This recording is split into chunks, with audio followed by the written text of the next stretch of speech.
বন্ধুরা এই দেখো আজকে খাসির মাংস হচ্ছে, যেটা কিনা তোমরা বলো মাটন।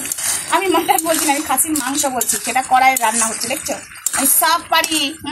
কড়াইয়ে রান্না হচ্ছে, তাও আবার কাঠের উনুনে, বুঝেছো? লোকে তো প্রেসার কুকারে করে, এই কাঠের উনুনেই সেদ্ধ করবো খাসির মাংস, বুঝেছো?